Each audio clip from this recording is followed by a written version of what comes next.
Ponnani taluk supply ഓഫീസിന് കീഴിൽ പുതുതായി അനുവദിച്ച മുൻഗണനാ റേഷൻ കാർഡുകൾ വിതരണം ചെയ്തു. വിതരണോദ്ഘാടനം പി നന്ദകുമാർ MLA നിർവഹിച്ചു.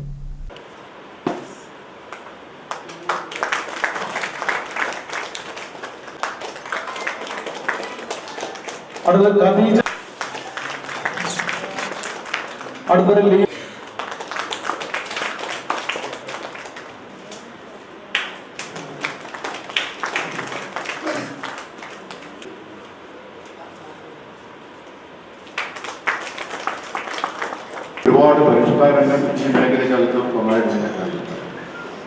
ഇപ്പോൾ സ്മാർട്ട് റേഷൻ ഷോപ്പുകളടക്കം വന്നുകൊണ്ടിരിക്കുകയാണ്.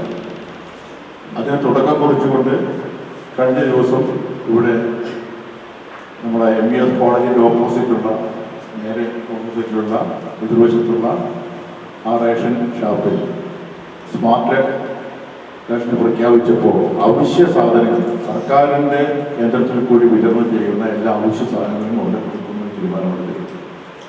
നമ്മുടെ മണ്ഡലത്തിൽ വളരെ വൈകാതെ തന്നെ മറ്റു ചില സ്ഥലങ്ങളിൽ തുടങ്ങാനുള്ള പരിപാടി ആവിഷ്കരിച്ചിട്ടുണ്ട്. അതിന് സ്ഥലം അന്വേഷിച്ചുകൊണ്ടിരിക്കുകയാണ്. അങ്ങനെ സാധാരണ പാവപ്പെട്ടവരുമായ ജനങ്ങൾക്ക് അവരാളുടെ പ്രധാനമായിട്ടും റേഷൻ അർഹതപ്പെട്ടു. മുഖ്യമന്ത്രിയും മന്ത്രിമാരും പങ്കെടുത്ത നവകേരള സദസ്സുകൾ വഴിയും ഓൺലൈനായി ലഭിച്ച അപേക്ഷകളിൽ നിന്ന് അർഹരായവർക്കുള്ള കാർഡുകളുടെ ആദ്യഘട്ട വിതരണമാണ് നടന്നത്. ആദ്യഘട്ടത്തിൽ 10 കാർഡുകളാണ് വിതരണം ചെയ്തത്.